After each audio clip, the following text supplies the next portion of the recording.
All right, this week I want to ask you what you are focusing on. I want you to take time and think about what is consuming your mind this week. Too often we let whatever is going on with in our life, and it could be something big, it can be something hard, but we let it consume us. We let it consume every aspect of our day. And then it steals what matters most from us. It steals other things from us, time with loved ones, important time that we're not going to get back, maybe time chasing a dream, maybe just it steals your mood, your energy, and all of that steals your health. So I want you to take a moment this week to think about what you're focusing on. Because where your mind goes, your life goes. So whatever you're focusing on is the way everything is going to go. So if by chance, say your job is draining you, maybe you've had an argument recently with a friend or your spouse or another relationship, maybe you have someone in your family that's going through something really hard. Maybe you're just not in a good place, and maybe who knows what many other things you could be going through, health concerns, fear, questions, whatever it is, it's absolutely valid to have feelings, have emotions, have struggles. Just don't let it consume your world. Don't let it consume it. Definitely address it, handle it, but don't let it consume it. The world will constantly knock at your door and want to distract you and steal whatever good is right in front of you.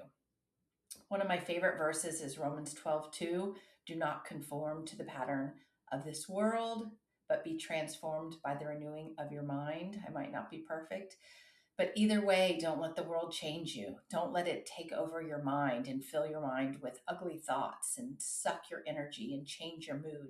Because that's what happens. I let it do it to myself last week, and I've done it many times in my life. Whatever is going on, I let it absolutely consume my life. If my parent was in the hospital, if we were struggling financially, if my kids were going through a hard season, if I had a friendship situation going on, we're always going to have something in our life. And I'm not saying they're not emotional and they're not really hard things. Just don't let them steal everything else in your life, your time with your family, your health, your mood, your energy, your hope, just believing in yourself, your confidence. It steals it all, not just your time and energy and maybe time with someone, but it steals everything, your confidence in yourself, your belief in yourself. Sometimes it steals your faith because you start questioning what's going on. And it just steals your happiness, your joy, your mood, your enjoyment of life. So, whatever it is, think about it this week and make sure it's not consuming your mind throughout the entire week. And one way, if it's, I'm not saying it's easy to switch gears and think about something else.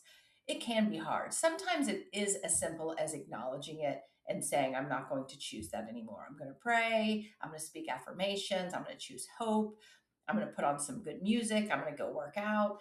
Sometimes, yeah, we can switch gears, but not always. What helps change our focus is changing our state. So you can change your physical or you can change your mental state. So mental state means change your focus. So whatever you're focusing on, choose something else. So a lot of times I will just speak gratitude. I will choose prayer. I will talk to God. I will go to an affirmation. I will just over and over and over again try to change what I'm thinking about. Second is your physical state. If I'm having a really hard time just changing my focus, I change my physical state, meaning I change my environment and I move. I go for a walk, I get outside, I go work out, I go for a jog, I take my dogs for a walk. I just I change my environment and I change my state. If you just sit in it, you can't get rid of it. But if you actually physically change your state and try to change your focus, it can help you get out of it. So, whatever it is you're focusing on, if it's dragging you down, if it's consuming your week, change your focus, change your state. You absolutely can. Do not let the enemy keep consuming you. Choose to have hope, choose to believe in yourself, choose to see the good in everything around you, what you're grateful for, find the good in others, talk to God, Choose faith over fear. Don't let it all consume you. One day at a time, change your focus and change your physical state. I promise it'll help. Either way, become aware of what you're focusing on and don't let it steal your time, your energy, and your life. So that's what I want you to think about this week. Take care.